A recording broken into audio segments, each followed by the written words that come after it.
Igual, el día de hoy no considero sean los temas más largos del mundo, al contrario, son los más facilitos. Vamos a ver todo lo que es aparato genital masculino, desde patología prostática. Después de eso, vamos a pasar a patología testicular o tumoración testicular, ¿sí? Las neoplasias de testículo.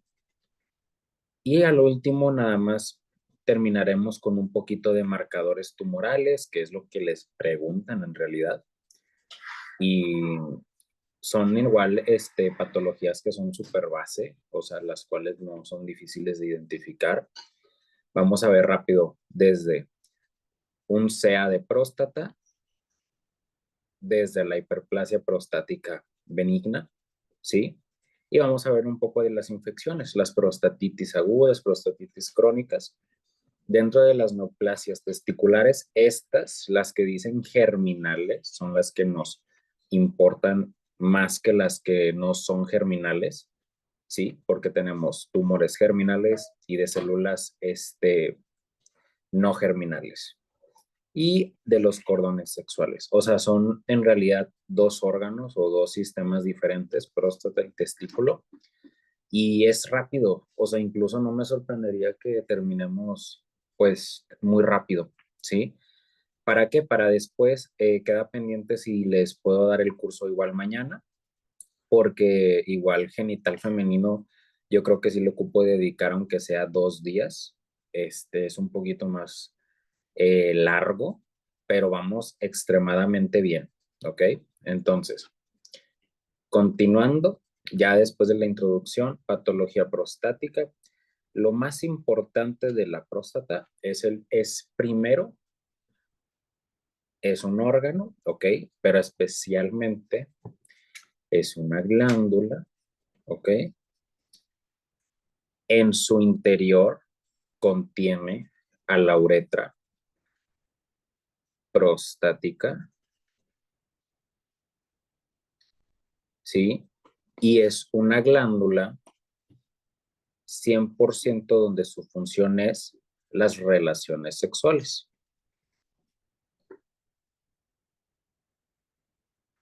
¿Por qué? Porque nosotros sabemos por anatomía que hacia la uretra prostática, hacia la luz, tienen como múltiples poros, hoyitos, donde al momento de la eyaculación, la glándula, la próstata se contrae, ¿ok?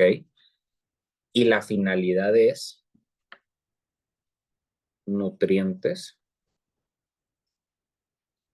¿Hacia qué? Hacia los espermatozoides. Entonces, en realidad, es una glándula que muchas veces se tiene como satanizado de que un cáncer de próstata y que no te da síntomas y que apenas tienes algo en la próstata y de volada tienes que pensar que es cáncer. No, ¿ok? Lo primero es definir las funciones que tiene la glándula. Después,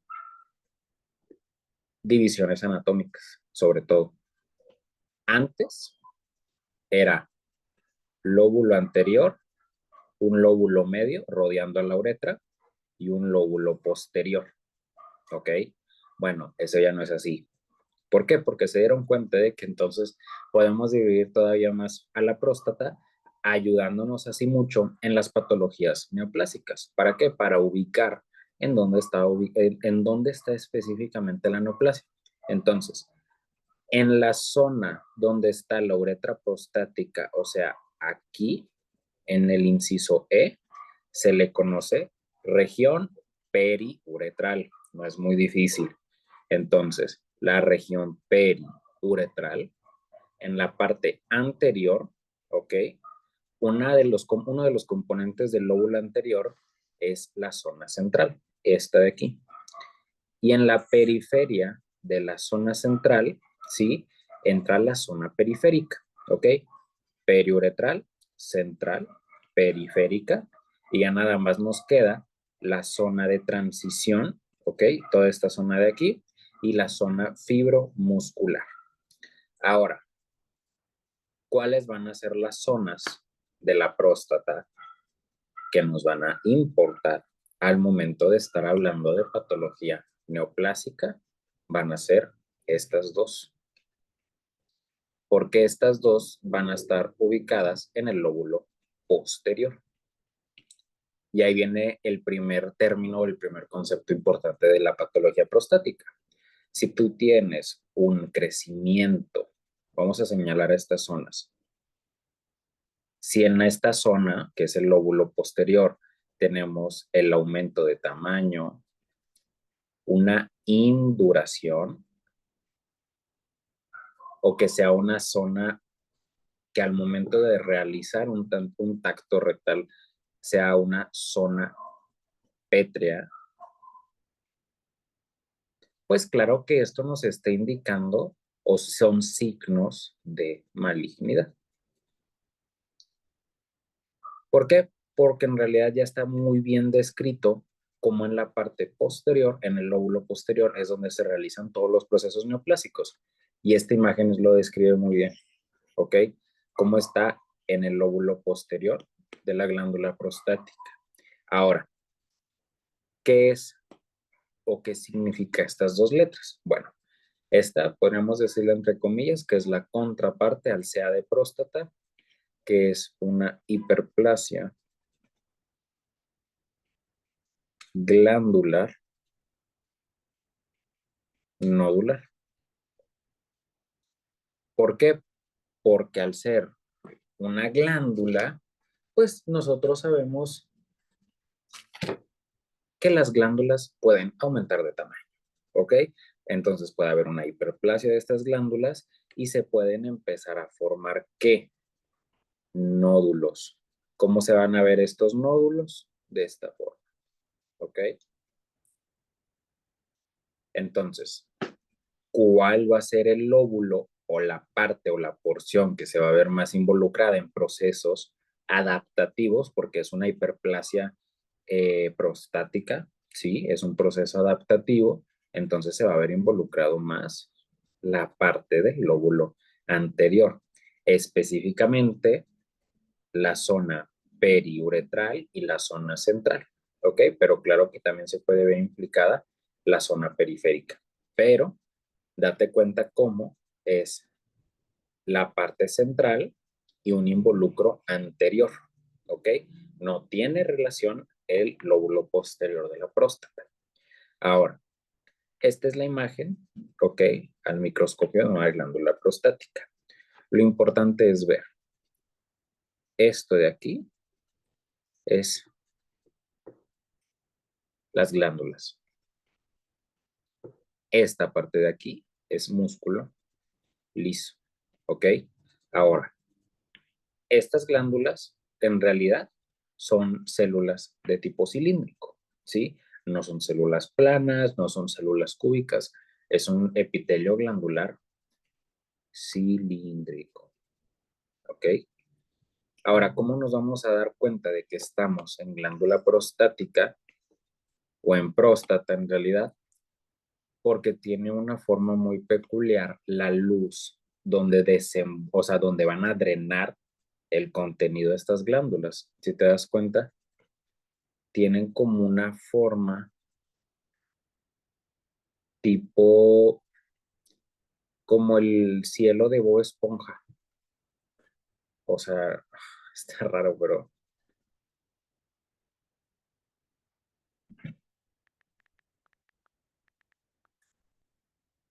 así. Tiene como esta forma, la luz de las glándulas. Entonces, pues eso claro que nos ayuda muy bien a distinguirlo en un microscopio. ¿Ok? Entonces, ya que definimos que es una glándula donde cuya única función es, o la única utilidad es en las relaciones sexuales, es una glándula tubular, sí, también contiene músculo liso. Entonces, lóbulos anteriores, lóbulos posteriores, lóbulo medio o la zona central, periférica, periuretral de transición y ¿cómo se llama? La zona fibromuscular, coño. Entonces, punto número 2, el estroma, el tejido de sostén va a ser el músculo liso, ¿ok? Ahora, este músculo liso nos va a importar mucho en el contexto de esta patología, ¿ok? La hiperplasia prostática. Entonces, síntomas.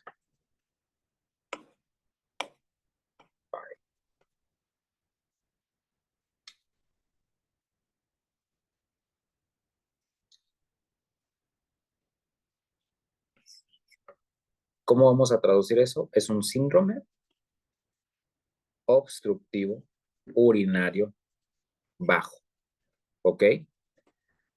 Estos son síntomas que porque cuando estábamos viendo patología de vejiga, infecciones, cistitis aguda, cistitis crónica, infecciones de vías urinarias, incluso en pielonefritis, etc. Yo les hablaba mucho de un síndrome irritativo, pero en este caso vamos a estar hablando de un síndrome obstructivo. ¿Por qué? Por la sencilla razón de que la uretra pasa por en medio de la próstata, ¿ok? Entonces, la obstrucción va a ser hacia el flujo de la orina. Ahora, síntomas, síntomas. ¿Por qué? Tú no vas a sospechar de una patología prostática si tú no sabes distinguir los síntomas de una patología prostática. No es tan sencillo como decir, oye, usted no ha notado que tiene obstruido como que el flujo de la orina. Ok, pero lo que tú no sabes es que la hiperplasia prostática es un proceso adaptativo que puede llevar 5 años, 10 años, y el señor se ha ido pues acostumbrando. Y te van a decir, no doctor, no doctora, yo orino muy bien. Bueno, preguntas dirigidas, preguntas objetivas, así como síntomas claros. Número uno, disminución en el calibre del chorro. Oiga, ¿y usted no notaba que antes el chorro de orina era un poquito como más grande y que ahora se ha ido haciendo como más finito, como más delgadito, como si fuera un hilo delgadito, ¿sí? No, pues sí, fíjate que antes yo sentía que podía orinar más. Ah, bueno, punto número uno. Ahora, punto número dos. Oiga, ¿y usted no siente que tiene mucha dificultad para empezar a hacer pipí? ¿Ok? La micción es el proceso de hacer pipí. Tú no le vas a preguntar eso. Sí, fíjate que ahorita ocupo pujar un poquito más. O le puedes hacer eso. O sea, usted que se ve en la necesidad de pujar para empezar a orinar. Sí. Ahora, hay otro signo que no me acuerdo cómo se llamaba, pero es un signo en donde incluso nos, pues no nos indica qué tan grande puede ser la próstata, pero hay que tenerlo en cuenta. Donde hay pacientes que con sus propias manos, para poder empezar a hacer pipí, se aplastan la zona suprapúbica, ¿sí? Entonces voy a buscar cómo se llama ese signo, es muy raro, solamente me lo dijeron una vez y pues no lo tengo así ahorita a la mano, pero todo va en la relacionado o hacia el entorno de esto, la dificultad para iniciar a la micción. Punto número 3, dolor en perine. Esto es sinónimo de prostatitis. Las prostatitis pueden ser agudas, pueden ser crónicas, pero estamos hablando de un proceso infeccioso slash inflamatorio, algo benigno, ¿ok? Nada de malignidad. Disuria, igual, asociado a lo mismo.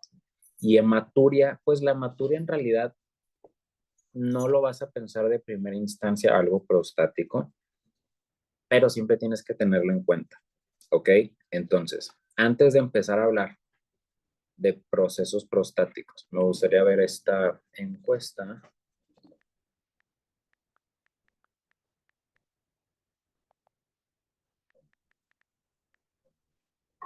esta, creo que es sí, de la IPS, sí. Ok, esta imagen de aquí.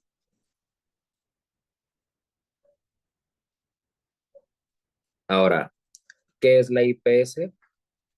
Es la que era, ay, sí, International Prostate Symptom Score. O sea, básicamente una sociedad de urólogos decidieron, oye, la verdad, necesitamos hacer más objetivo nuestra forma de preguntar los síntomas de próstata. Y se hizo esta encuesta que en realidad, si tú la tienes a la mano y estás consultando o quieres estudiarla, te va a ayudar bastante. ¿Ok? Entonces, pregunta número 1. En los últimos 30 días, ¿cuántas veces has sentido o has tenido la sensación de no vaciar por completo la vejiga? Ok, eso te indica algo obstructivo. ¿Cuántas veces has tenido que volver a hacer pipí en las 2 horas siguientes después de haber orinado? O sea, se está quedando con ganas el señor de hacer pipí. No está teniendo un vaciamiento adecuado de la vejiga. Pregunta número 3. ¿Cuántas veces has notado que al orinar se detiene y después vuelve a comenzar? O sea, como una orina entrecortada, ¿sí? Pregunta número 4. ¿Cuántas veces ha tenido dificultad para aguantarse las ganas de orinar? O sea, resulta que ahora, por el crecimiento de la próstata, la vejiga tiene una menor capacidad y el paciente tiene cierta incontinencia. Le cuesta aguantarse las ganas. Pregunta número 5. ¿Cuántas veces ha observado que el chorro de orina es poco fuerte? O sea, la disminución del calibre. Pregunta número 6. ¿Cuántas veces ha tenido que apretar o hacer fuerza para comenzar a orinar? Tú les haces estas preguntas, ya después lo calificas, pero al fin de cuentas, esto no te sirve para patología, pero te sirve para darte cuenta de que es un síndrome obstructivo, ¿ok? Ahora, procesos inflamatorios, ¿sí? En el caso de las prostatitis, va a ser una inflamación de tipo difusa. O sea, nosotros agarramos la próstata y vamos a tener todo esto afectado, todo. Ahora, si hablamos de una hiperplasia prostática o del proceso adaptativo, se va a ver afectado el lóbulo medio, ¿ok? Todo este lóbulo medio y también puede haber un compromiso del lóbulo anterior. Pero sobre todo el lóbulo medio, ¿por qué? Porque la hiperplasia prostática es la que nos da los síntomas más francos de obstrucción urinaria, ¿ok? Y en la parte posterior, que es un adenocarcinoma, ¿ok? Entonces,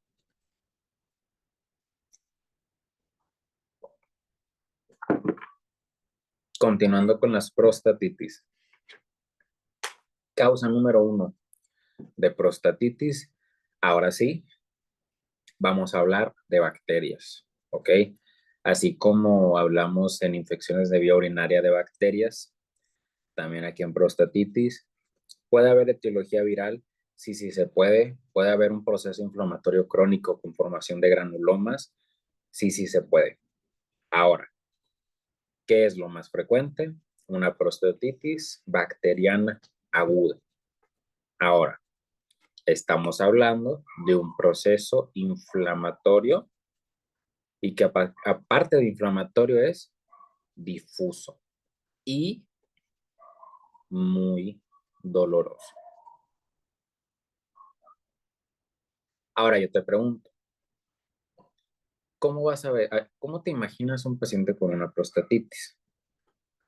Claro, puede haber cierta obstrucción en el flujo de orina, puede haber una disminución del calibre, puede ser que le cueste empezar a orinar. Pues sí, claro, pero el paciente te va a empezar a referir, me duele al hacer pipí, noto que mi pipí hay sangre, ¿ok? Y el punto clave dentro de todo esto es, tú le vas a preguntar, oye, ¿has podido tener relaciones sexuales desde que tú te sientes con todo este dolor intenso? Es que no, fíjate que siento un dolor, ¿ok? Retrotesticular, o sea, dolor perineal, ¿ok? Acuérdate del periné, que es una estructura tendinosa, ¿sí? Que se encuentra en el medio del triángulo urogenital y del triángulo, que anogenital, anorrectal, no me acuerdo cómo se llamaba el triángulo posterior. A lo que voy es, el perine es la estructura que está en medio y encima del perine está la próstata, ¿ok? Ahora, oye, bueno, te ha estado doliendo y has notado que te duele ahí después de tener relaciones sexuales o después de la eyaculación. Sí, eso es lo que más me agrava el dolor y he notado que no puedo tener relaciones sexuales. Eso son los síntomas de una prostatitis. Ahora, ¿por qué le vas a hacer esas preguntas? Imagínate la contracción de la glándula cuando en su interior tiene bacterias y está inflamado. La estamos aplastando o comprimiendo y eso produce mucho dolor. Ahora, pregunta número uno de tu examen.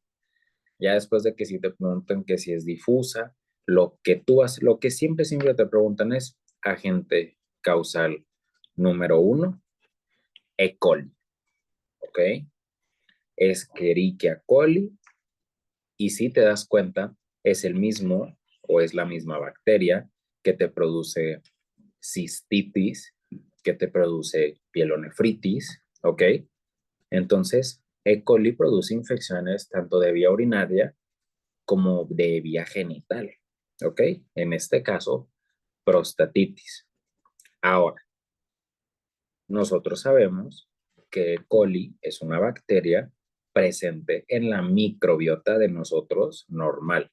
Y si no te acordabas, te recuerdo que E. coli es una bacteria presente en el colon, tanto en colon como en recto como en ano, ¿ok? Es totalmente normal y no nos produce ningún daño a nosotros. ¿Por qué? Porque pues es parte de la microbiota. La pregunta es, ¿cómo llegó esta bacteria a la próstata? Y la primera pregunta que tú le tienes que hacer es, oye, al paciente, si tiene alguna pareja. Y te va a decir sí o te va a decir que no. Que tenga pareja o no, pues no es tan importante a menos que pues esté ahí presente. Y tú le vas a preguntar si han tenido prácticas sexuales de riesgo, ¿ok? Donde es introducir el pene en el ano, ¿ok? Relaciones sexuales que son conocidas como prácticas sexuales de riesgo, de alto riesgo, por la exposición de bacterias, ¿ok? Hacia la uretra masculina, donde pues el hombre o no hace pipí después de tener relaciones sexuales o X o Y cosa, y la bacteria va a viajar. Entonces va a empezar, ¿ok?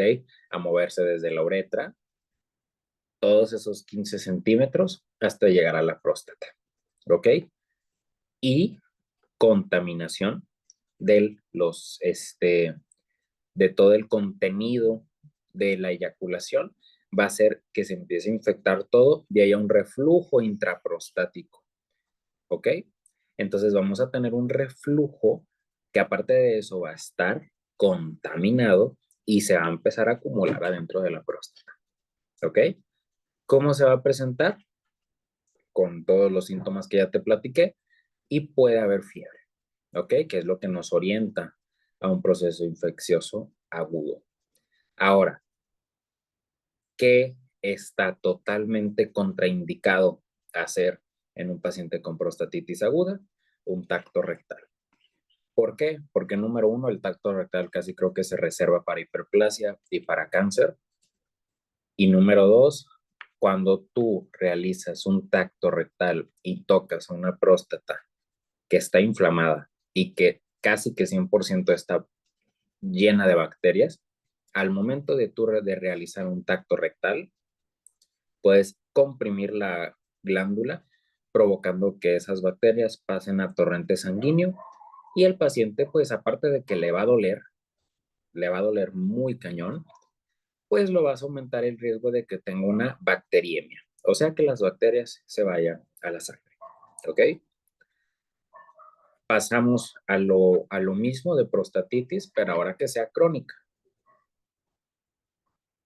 Esta prostatitis, al ser crónica, ya tiene más tiempo de que se estableció, sí, Puede ser también causada o es causada por E. coli, pues sí, también. Lo único que va a variar es el tiempo que ha pasado todo este proceso inflamatorio. Va a empezar a haber una fibrosis, va a empezar a haber ese depósito de matriz extracelular, una hiperplasia del músculo liso, ¿ok? Del estroma, y los síntomas no van a ser tan floridos como una prostatitis aguda, porque el paciente tiene un dolor vago, ¿ok? O incluso asintomático, y aquí empieza a presentarse un dolor de tipo lumbar, ¿ok? Pueden haber molestias en periné o suprapúbicas, ¿ok? Ahora, en la prostatitis bacteriana crónica, sí puedes hacer el tacto rectal y te vas a dar cuenta de que tienes una próstata irregular o endurecida. Y eso lo puedes llegar a pues mal diagnosticar como si fuera una hiperplasia prostática benigna, ¿ok? No te preguntan en realidad tanto la prostatitis crónica, lo que te preguntan es prostatitis aguda, síntomas y agente causal. Y quieras o no, si se han preguntado en el examen que está contraindicado y es el tacto rectal, ¿ok? Prostatitis crónica, igual, pero ahora vamos a pasar a bacteriana, aséptica. Esta sí la preguntan.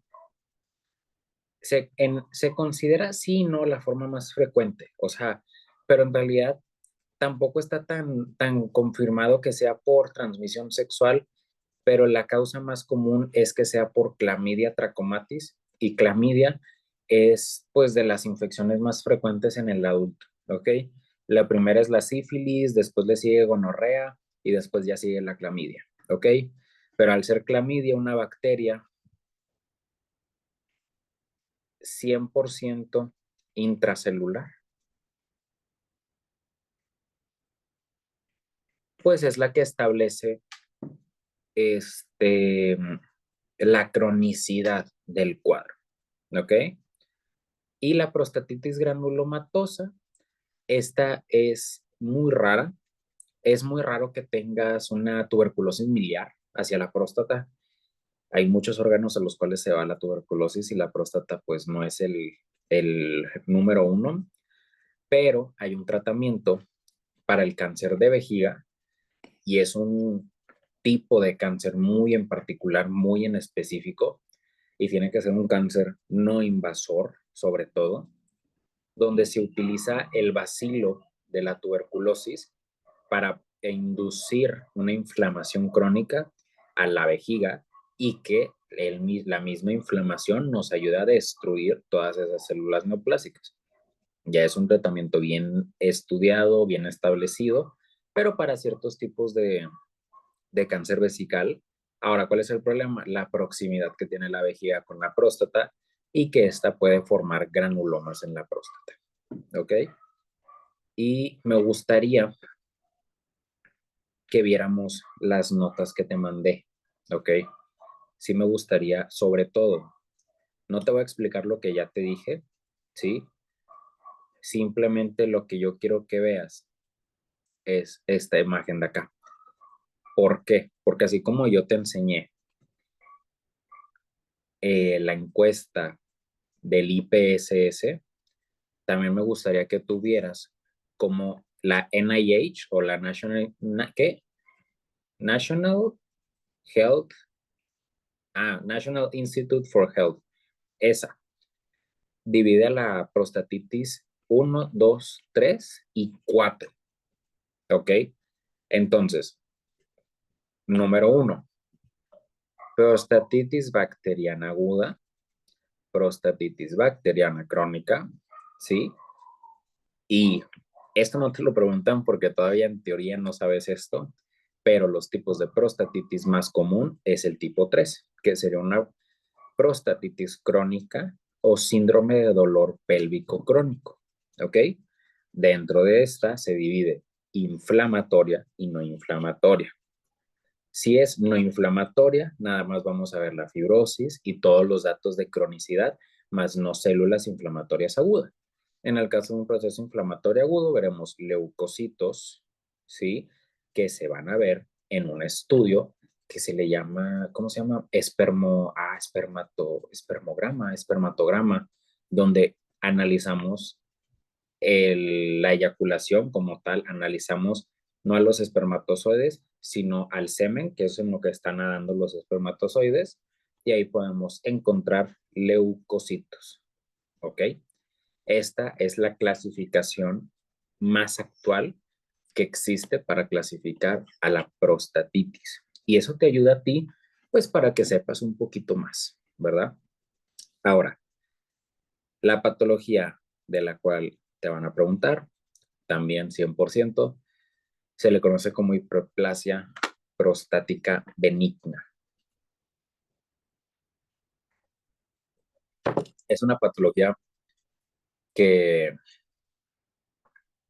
si no me equivoco, la epidemiología dice el 50% de todos aquellos hombres que estén mayores a 70 años de edad la van a tener.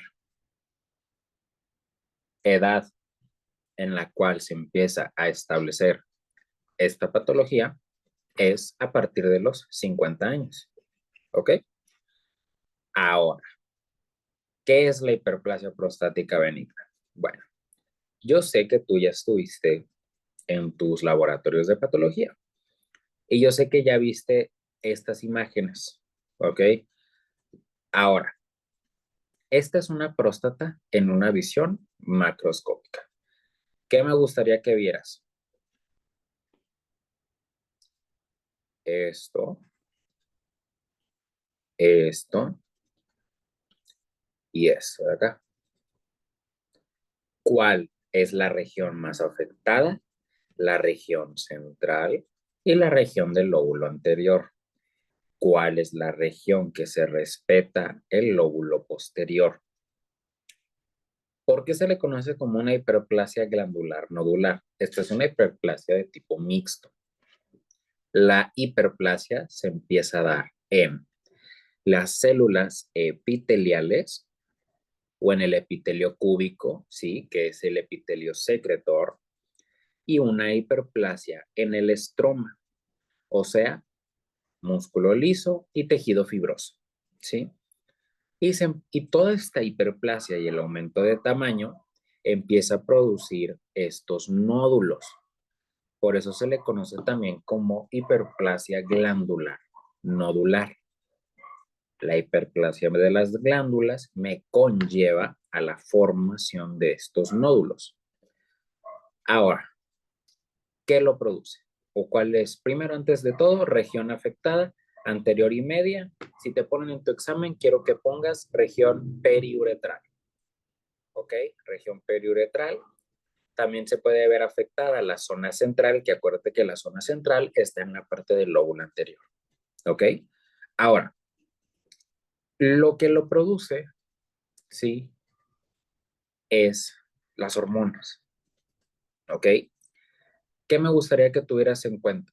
Conforme hay un término que no está bien porque no existe, que se le conoce como andropausia. Es como la menopausia en los hombres. Ahora, yo ahorita te digo, este término no existe, ¿ok? Porque a diferencia de las mujeres, que la producción de estrógenos, o más bien, sí, la producción de estrógenos, progesterona, todas estas hormonas ováricas, de verdad llega a ser nula, ¿ok? Y en el caso de los hombres, la testosterona, que es el andrógeno principal, no disminuye al punto de no existir, o sea, o de no haber, simplemente que sí hay, pero poquito. Entonces, yo para que se te quede un poquito más claro en el término de la andropausia entre comillas, quiero que veas que la testosterona empieza a disminuir y esa testosterona empieza a convertirse en dehidrotestosterona. Ahora, si te preguntan cuál es el andrógeno que tiene una mayor acción tanto a nivel de testículos, a nivel de próstata. ¿Cuál de estas dos es más potente? Bueno, la dihidrotestosterona es más potente, ¿ok? Es la que le gana por mucho a la testosterona. Ahora, ¿qué influye mucho? Los pacientes masculinos, conforme van aumentando de edad, empiezan a tener un aumento en el tejido adiposo. Y el tejido adiposo es un tejido que es endocrino, ¿ok? ¿Por qué? Porque al ser tejido adiposo o ácidos grasos, nos ayuda a formar hormonas de tipo esteroideas. Y empezamos a formar tanto estrógenos como testosterona. Ahora, al ser hombres, por medio de la enzima aromatasa, nos vamos a empezar a convertir los estrógenos en testosterona y la testosterona va a empezar a cambiar a dihidrotestosterona. ¿Ok? ¿Por medio de cuál enzima? 5-alfa reductasa de tipo 2. ¿Ok? Y esta es la hormona que nos va a producir todos los síntomas de la hiperplasia prostática benigna. ¿Ok? Y es lo mismo. Aquí en lo único que te explica es cómo la testosterona actúa tanto a nivel de epitelio, a nivel de células del estroma.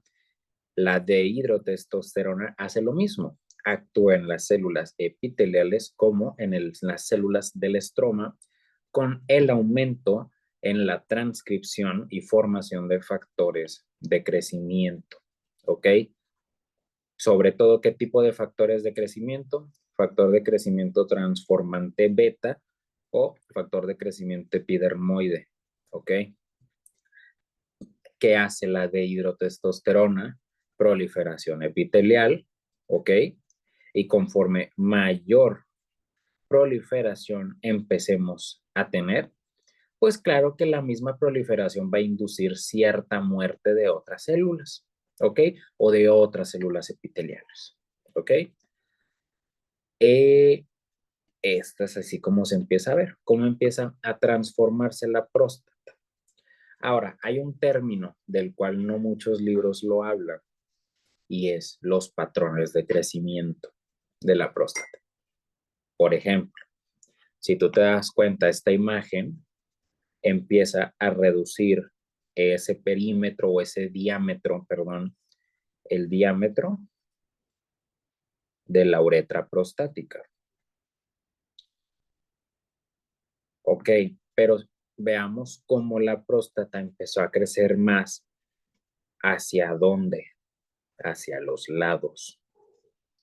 Ok, ahora, el crecimiento puede ser tanto hacia los lados de manera horizontal, así decirlo, que en realidad el término correcto es excéntrico del centro hacia la periferia y también podemos empezar a tener un crecimiento vertical.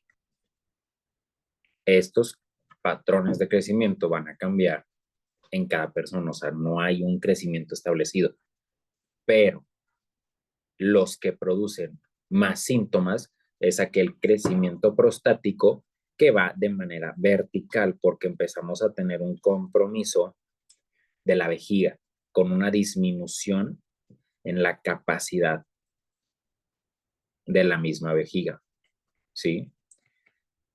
Eso es igual, es un dato extra porque lo único que te preguntan es hormona involucrada o enzima, que es la 5-alfa reductasa de tipo 2. El cuadro clínico, síndrome obstructivo urinario bajo, ¿sí? Aquí se debe o no se debe hacer un tacto rectal. Y la respuesta es sí. Sí se debe de hacer. Se deben de pedir igual antígeno prostático y después hacer un tacto rectal. ¿Por qué? O sea, la gente piensa que con la medición del antígeno prostático es más que suficiente, ¿ok? Ahora, si comparamos la sensibilidad de laboratorios con la habilidad de un doctor que hace tactos prostáticos todos los días, o tacto rectal, perdón, nos ayuda más a detectar enfermos el tacto rectal. ¿Por qué? Imagínate que tú tienes un antígeno que te sale un poco elevado, pero al tacto rectal la próstata está normal. Entonces, no nada más te vas a guiar por un antígeno prostático elevado, ¿ok? Entonces, ¿se necesitan hacer los dos? Sí. ¿Por qué? Porque el otro estudio que se utiliza es el ultrasonido, ¿ok? Y el ultrasonido es un transductor que mide, pues yo creo que es el diámetro de 2 dedos o 3 dedos y tiene que entrar igual por el ano y para poder hacer la imagen. Entonces, preferible el tamaño de un dedo de un urólogo y tus laboratorios a hacer o a llegar al ultrasonido. ¿Por qué? Porque también el ultrasonido es reservado a aquellas personas que tienen un tacto rectal patológico o anómalo, ¿sí? Complicaciones, pues en realidad es el aumento en el riesgo de infecciones de vía urinaria, o sea, de cistitis en los hombres, pero de ahí en fuera, con tratamiento de medicamentos, yo la verdad sí te diría que estas complicaciones las ignores, ¿ok? 100% ignóralas. ¿Qué otra pregunta te van a hacer en tu examen? ¿Aumenta el riesgo tener hiperplasia prostática benigna a desarrollar un cáncer de próstata? Y la respuesta es no. No hay casos de transformación de una hiperplasia prostática a cáncer, ¿ok? Es una patología 100% benigna, ¿sí? Ahora, ¿qué otra estructura vamos a ver al microscopio? Si le hacemos zoom, nos damos cuenta de que intraalveolar o si dentro de los acinos en la luz podemos ver estas estructuras.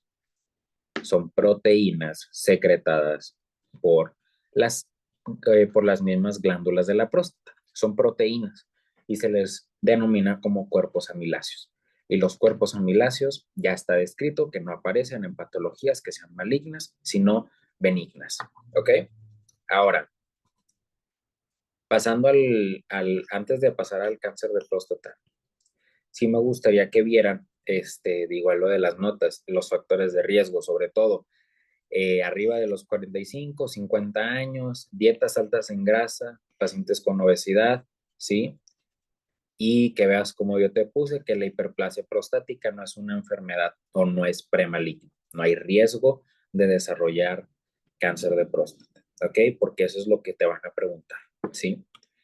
Ahora, pasando al cáncer de próstata, dentro de todas las tumoraciones o de los cáncer maligno, el cáncer de próstata está en el top 5, ¿sí? Si hablamos en el top 1, pues a nivel mundial siempre va a ser el cáncer de pulmón, pero en hombres, específicamente en hombres, es el cáncer más frecuente, ¿ok? Es el equivalente al cáncer de mama en las mujeres, ¿ok? Se empieza a presentar una epidemiología ya un poquito vieja, es que se presenta a partir de la sexta a la octava década. Pero, al igual que en los casos de cáncer de mama que te dicen, si un familiar tuyo tuvo a tal edad, tú tienes que checarte 10 años antes, eso aplica igual para el cáncer de próstata, ¿ok? Nos vamos a basar más en un agente o en un factor de riesgo hereditario o el antecedente, ¿sí? A decirle, no, hombre, no te apures, a ti te hago, a ti te hago los tactos rectales hasta los 60. ¿Por qué no? Porque claro que hay casos de pacientes de 45 años, ¿sí? De 40, 45 años que tienen cáncer de próstata, ¿ok? Entonces, en un mundo donde tenemos todo para diagnosticar enfermedades, pues sí es una pena que todo eso suceda. Ahora, dentro de los factores de riesgo, no nos vamos a enfocar en las hormonas, ¿ok? Esto bórralo. Los andrógenos no tienen ninguna relevancia aquí. ¿Por qué? Porque ahora ya nos vamos a ir a mutaciones genéticas puntuales y específicas. Punto número 1. Mutaciones en el gen BRCA2 aumentan el riesgo de cáncer de próstata. ¿Ok? Ahora, hay una familia de genes, ¿ok? Que sobre todo son genes de fusión, que se unen y forman un gen, que es este de acá. La familia es TMPRSS2, que se junta con el otro gen que se llama ERG. Estas dos forman al gen ETS. ¿Ok? Entonces, gen ETS, BRCA2, hipermetilación del gen GSTP1, ¿ok? Que está acá, mutaciones en P53, ¿sí? Pero, ¿cuáles son los únicos dos que te preguntan? O bueno, tres, porque nada más he visto en un examen que pregunten esta familia de acá. Los que siempre preguntan es PTEN y BRCA2, ¿ok? No tengo mnemotecnias para aprendernos esos genes, la verdad, simplemente tenlos en cuenta, no te los machetees, nada más ten una idea y ya, ¿ok? PTEN, BRCA2 y el gen ETS, ¿ok? Ahora, ¿cómo se empieza a formar una neoplasia prostática? Lo primero que yo quiero que sepas es un adenocarcinoma, ¿ok? Estamos hablando de una estructura glandular, células epiteliales, adeno, ¿sí?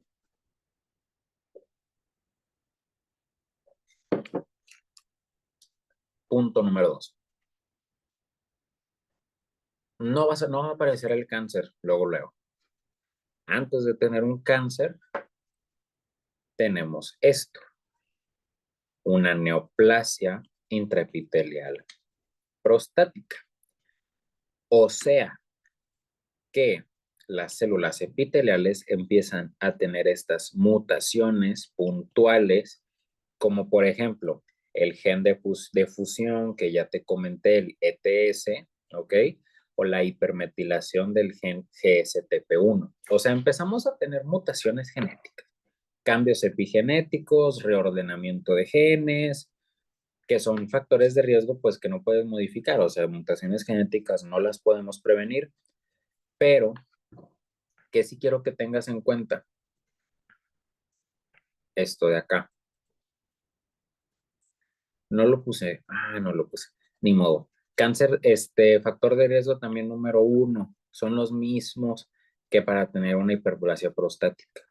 Obesidad, dietas altas en grasas, sobre todo saturadas, tabaquismo positivo, alcoholismo, todo eso, ¿sí?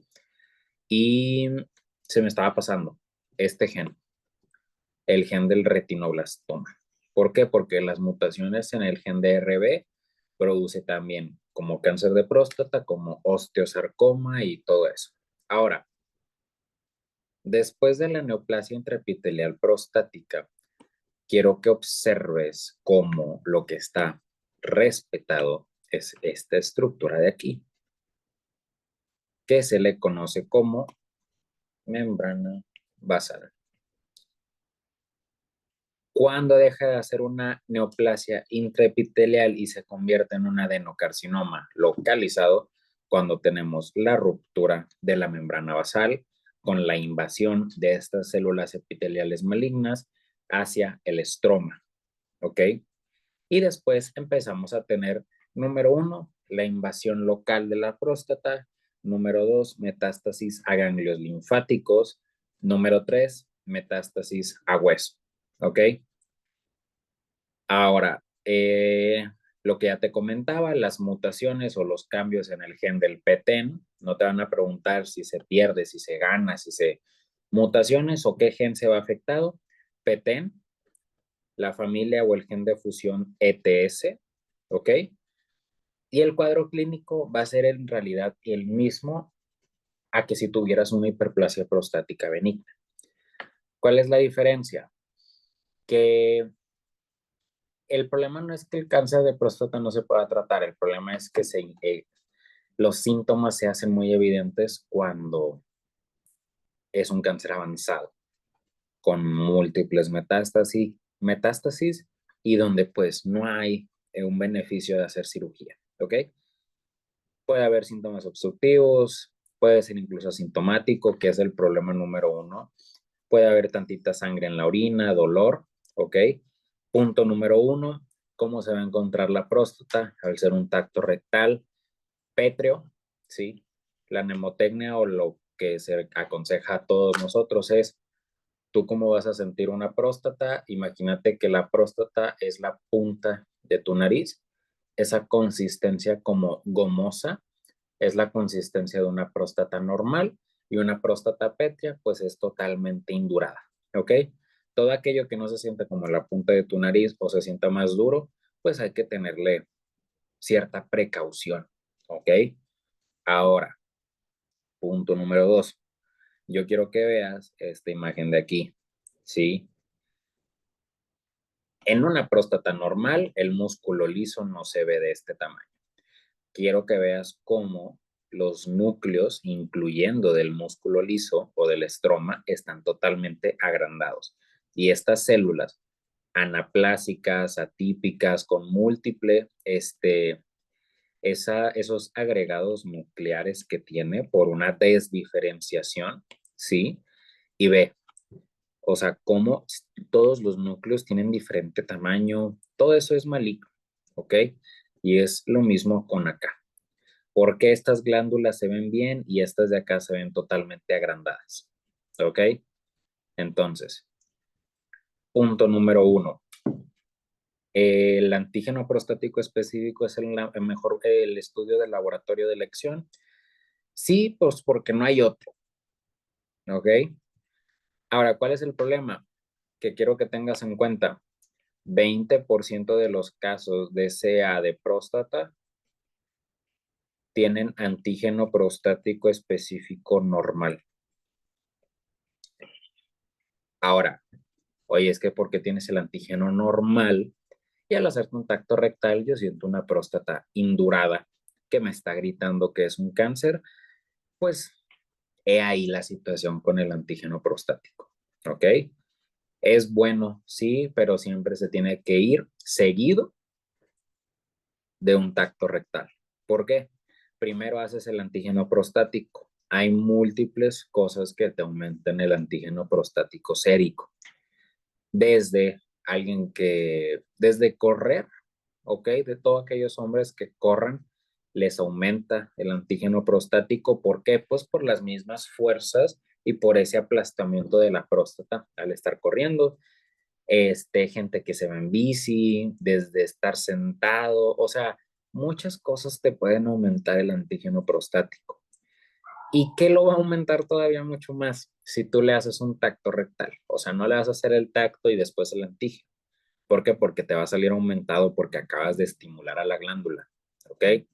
Ahora, concentraciones séricas son nanogramos por mililitro. Pregunta de tu examen, ¿a partir de cuántos nanogramos te vas a empezar a preocupar? Toda aquella persona con antígeno prostático mayor a 10 nanogramos sobre mililitro, cáncer hasta no demostrar lo contrario, ¿ok? Ahora, ¿dónde va a estar ubicado el cáncer de próstata? Lóbulo posterior, ¿ok? Característica del cáncer de próstata a nivel histológico, invasión neural que puede producir pues dolor, ¿ok? Hay un estadiaje que se le llama, o la forma en la que se hace el estadiaje del cáncer prostático, se le llama la escala o el sistema de Gleason, ¿ok? Esa escala de Gleason, yo te puse esta imagen de aquí, ¿ok? Ahora, el sistema de Gleason, yo creo que lo hizo una persona que estaba muy fumada, ¿ok? Los patólogos a veces sí están medio curiosones, pero bueno, la escala de Gleason evalúa del 1 al 5, siendo número 1 bien diferenciado y número 5 anaplásico o pobremente diferenciado. O sea, el 1 es lo bueno, el 5 es lo malo. Y si te das cuenta, ve cómo las glándulas, conforme vamos pasando los grados, pues van cambiando su morfología, ¿ok? ¿Qué es bien diferenciado? Glándulas pequeñas y uniformes. Si pasamos al estadio 2, empezamos a ver que hay más estroma entre las glándulas. Estadio 3, empezamos a tener márgenes infiltrativos por parte de las glándulas como tal. No, y aparte puede también haber un aumento del estroma. Número 4, masas irregulares de glándulas neoplásicas, ¿sí? Y en el punto número 5, tenemos tantas células neoplásicas que ya no vemos la formación de glándulas, ¿ok? Ahora, yo te lo puse meramente para que estuvieras enterado de que existe esta escala. Ahora, ¿te la van a preguntar?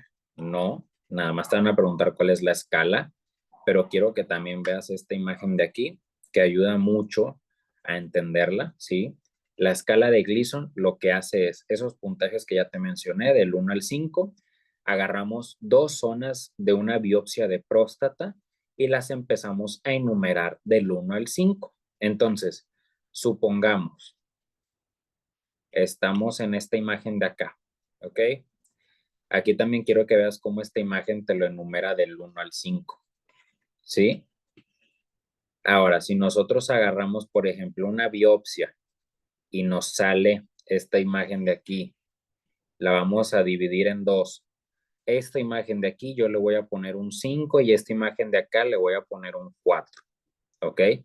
Hacemos la sumatoria de 5 más 4 y me da 9. Ese resultado, nos venimos a la tablita y te das cuenta que el resultado de 9 a 10 no hay formación de glándulas o hay presencia de necrosis. Igual, esta tabla te la voy a mandar, es para la gente que pues que quiera ser más intensa. Pero pues no te lo preguntan más que el nombre de cómo se llama la escala o el sistema de Gleason. Y que si te van a preguntar, punto número 1, sitio de metástasis, quiero que veas cómo el sitio de metástasis principal, ¿sí? Son los ganglios obturatrices o epigástricos, ¿ok? Los ganglios obturatrices están en la ingle y epigástricos están abajo del ombligo. Y punto número 2, que es lo que sí te preguntan, ¿qué estudio le harías a un paciente que sospeches un cáncer de próstata metastásico?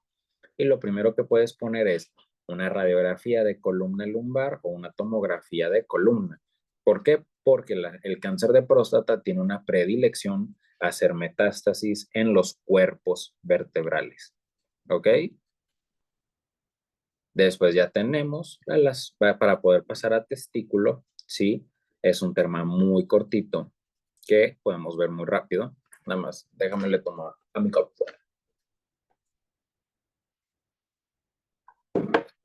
Está bien fría la chingadera que me murió. Neoplasia de testículo. Este, cáncer número 1 en personas adultos jóvenes dentro de 15 años.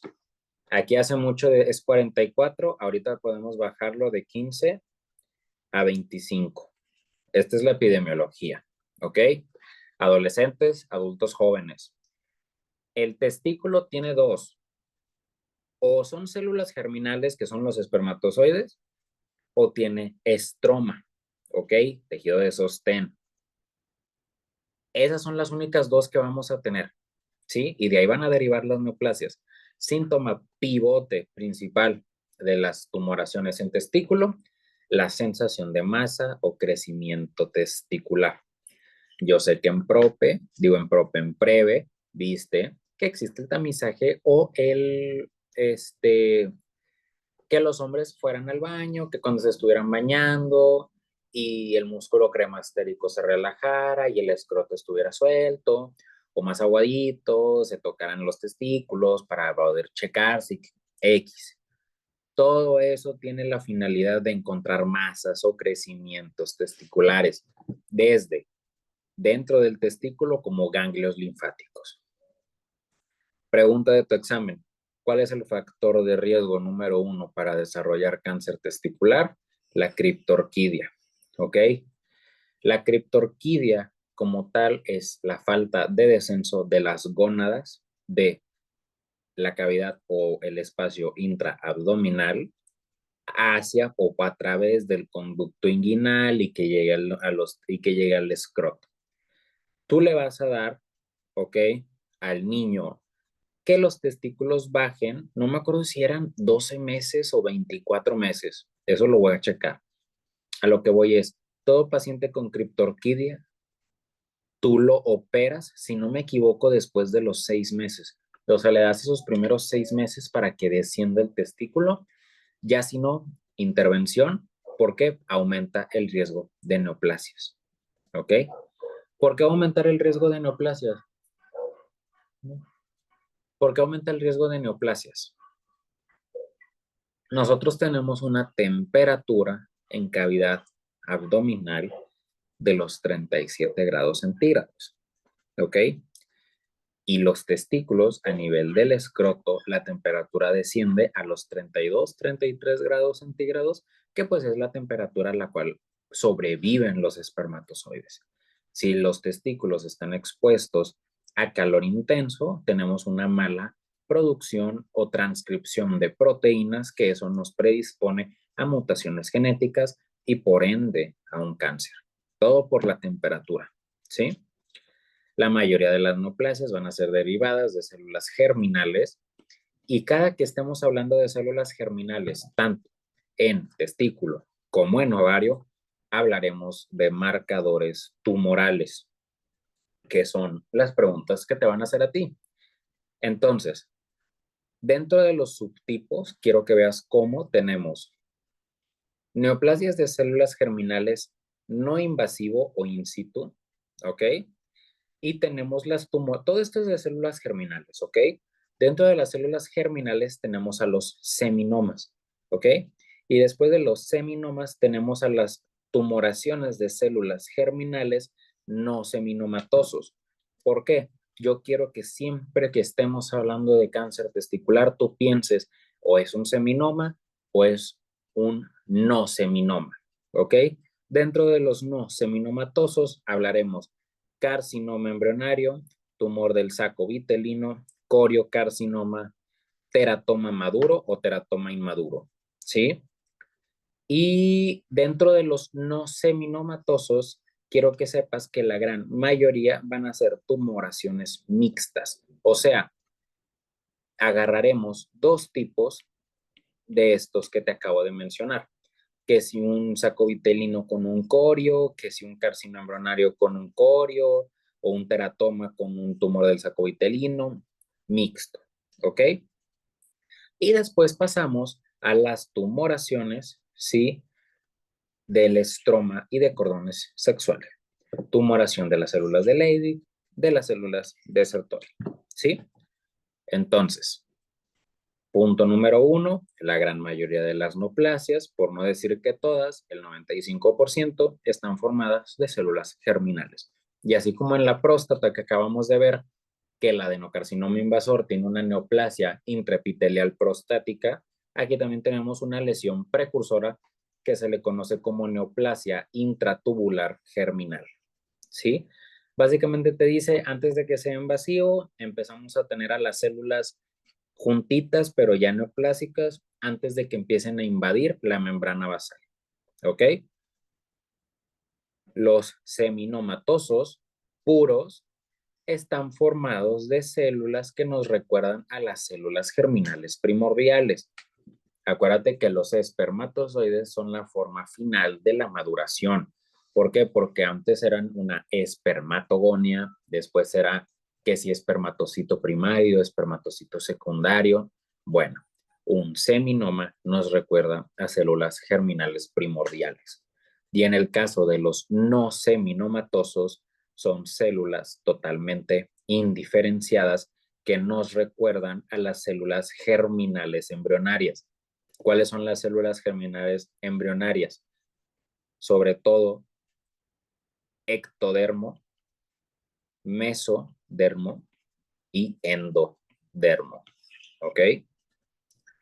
¿Cuál es el subtipo de cáncer no seminomatoso más frecuente? Pues es que sean de tipo mixto, ¿sí? Y el 5% de los casos son tumoraciones de los cordones sexuales. Ahora, ¿qué otra cosa me importa que tú sepas que te van a preguntar en tu examen? ¿Cuál es la tumoración de testículo más frecuente en lactantes? O sea, desde los 0 a los 2 años, o niños pequeños o en edad escolar, que es de los 2 a los 5 años. Número 1, tumor de senos endodérmicos y teratoma. En pacientes, adolescentes jóvenes, adultos jóvenes, ya empezamos a ver un poquito más mixto la onda. ¿Por qué? Porque tenemos seminomas, carcinoma embrionario, coriocarcinoma y el no seminomatoso de tipo mixto. ¿Ok? Y te van a preguntar esta. Yo sé que esto no me lo van a creer, pero te lo van a preguntar. En un paciente de 50 años o en adultos de la tercera edad, ¿qué tumoración esperarías encontrar en testículos si es de afectación unilateral? Un seminoma espermatocítico. Pregunta de tu examen. Y si es bilateral, un linfoma. ¿Qué tipo de linfoma? No Hodgkin. ¿Ok? Llámenme loco, pero yo desde ahorita les estoy avisando, eso se lo van a preguntar. Ahora, yo sé que puede ser un poquito confuso, pero quiero que veas, esta es una célula germinal primordial, ¿ok? ¿Cómo vamos a empezar a tener mutaciones en estas células germinales primordiales? Yo quiero que te acuerdes de embrio y quiero que te acuerdes que a diferencia de las mujeres, los hombres empiezan a tener todas estas meiosis 1, meiosis 2 y que diferenciación de las gónadas y todo eso al momento de que nacen. ¿Ok? Los niños empiezan una maduración de estas células germinales primordiales al nacer. Entonces, si nosotros le agregamos estos factores como la criptorquidia, ¿ok? O mutaciones genéticas, sobre todo en KIT y BAC, nos van a afectar a la célula germinal primordial, ¿ok? Ahora, a esta célula es a la que se asemejan los tumores seminomatosos, ¿ok? Ahora, ¿qué sucede cuando esta célula germinal primordial empieza a volverse un poco más desdiferenciada? Pues empieza a aparecer esto de acá, una neoplasia germinal in situ, que es lo que te comenté aquí arriba, la neoplasia intratubular germinal, ¿ok? Y poco a poco se va a formar un tumor de células germinales infiltrante, ¿ok? Pregunta de tu examen, inmunistoquímica. ¿Cuál factor va a aparecer positivo en una neoplasia intratubular germinal? Y tú vas a poner PLAP positivo, ¿ok? Los otros dos no te los preguntan, pero igual léelo. CKIT o CD117 positivo, pero el que sí te preguntan es este de aquí, PLAP positivo. Y ya ahora sí, después de hablar un poquito de la introducción de los seminomas o de todas las tumoraciones germinales, ya podemos pasar a ver poco a poco las tumoraciones. Y de este lado, sí me gustaría que vieras,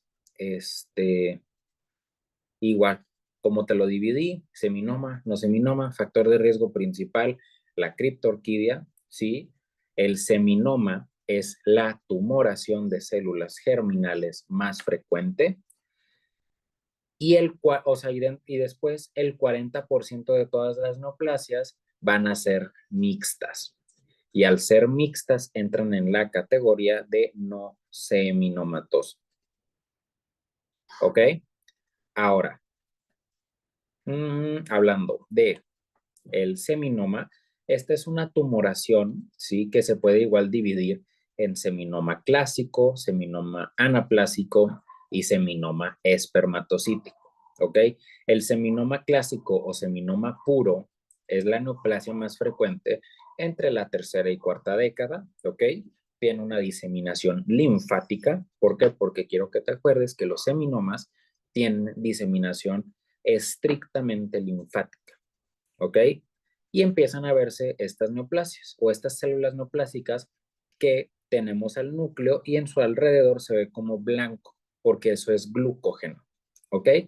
Igual, inmunistoquímica, PLAP positivo, glucógeno, y es una tumoración que se quita o se puede curar, dependiendo del estadiaje, cirugía, ¿sí? Y si no, radio. También se les puede dar ahí ondas de radiofrecuencia o radioterapia. Y ya después nada más de eso nos empieza a decir que el seminoma anaplásico es cuando tenemos células tumorales más atípicas, ¿sí? Pero pues en realidad es una variedad, aunque podemos llegar a tener seminoma anaplásico con un seminoma puro o seminoma clásico y el tratamiento es exactamente el mismo. El seminoma espermatocítico, característica, tercera edad, adultos mayores, afectación de tipo unilateral y las células asemejan a espermatocitos secundarios, ¿ok? En este caso, el 70% de los seminomas, de todos los que te hablé, van a ser estadio 1, o sea, un estadio inicial, donde se pueden curar con cirugía o si no radioterapia. Porque pregunta número 2 que te pueden hacer, ¿qué tipo de diseminación tienen los seminomas? Linfático. ¿Qué tratamiento le das? Puedes poner tratamiento quirúrgico más radioterapia, pero a estos pacientes no se suele hacer quimioterapia. ¿Por qué no se les hace quimioterapia? Porque eso se reserva a los casos de no seminomatosos. Pregunta obligada que te van a hacer. Los tumores no seminomatosos, ¿qué tipo de diseminación tienen? Hematógena 100%. Esto es lo que aumenta el riesgo de metástasis. ¿Ok? Aumenta el riesgo de metástasis. Y empezamos a hablar de los subtipos de, pues, cánceres de testículo que sean no seminomatosos, como por ejemplo, carcinoma embrionario. Acuérdate, estamos hablando de neoplasias que nos están asemejando a estructuras o células embrionarias, de las capas embrionarias, ectodermo, mesodermo y endodermo. El carcinoma embrionario, ¿ok? Es una neoplasia primitiva que se da alrededor de los 20 y a los 30 años y empieza, vamos a ver acá,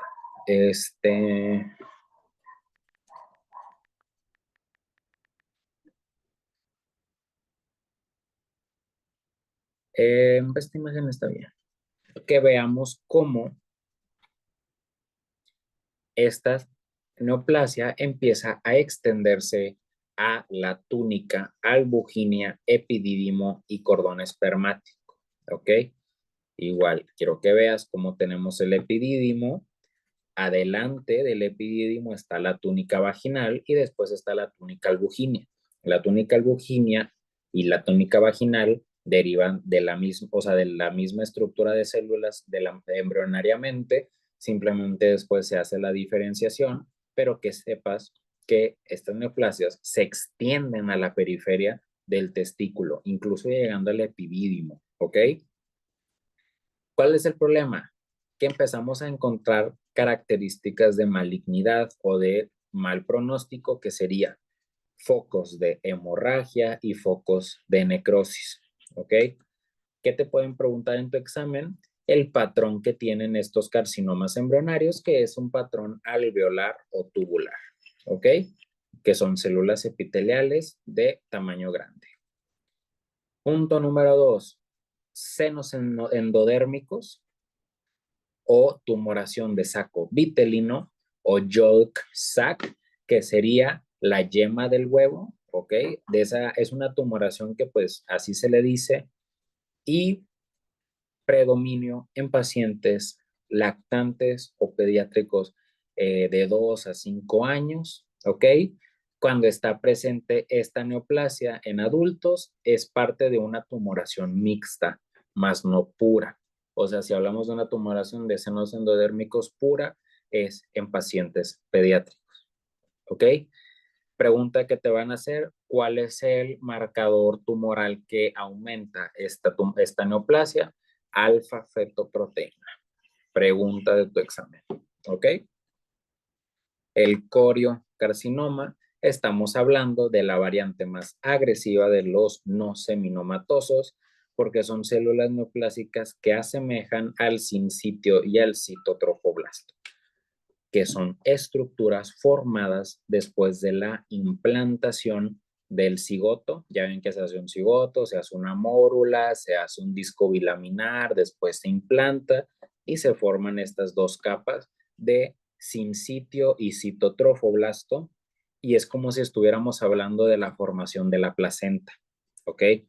¿Qué marcador se empieza a producir? Gonadotropina coriónica humana, ¿ok? Y el teratoma es, juntamos a las tres capas de ectodermo, mesodermo y endodermo y empezamos a tener tejidos maduros o inmaduros de estas células de estas capas germinales. Por ejemplo, el mesodermo forma cartílago. Bueno, podemos empezar a tener cartílago. El endodermo, pues asemeja epitelio glandular digestivo, pues claro que aquí vamos a tener ese epitelio. El ectodermo puede asemejar o epitelio de la retina, epitelio de la piel, pues bueno, todo eso está presente aquí. ¿Por qué? Porque en esta neoplasia tenemos a estas tres capas germinales.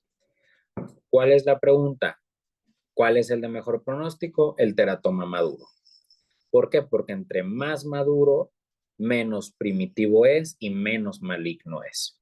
¿En qué pacientes es frecuente el teratoma? Pediátricos.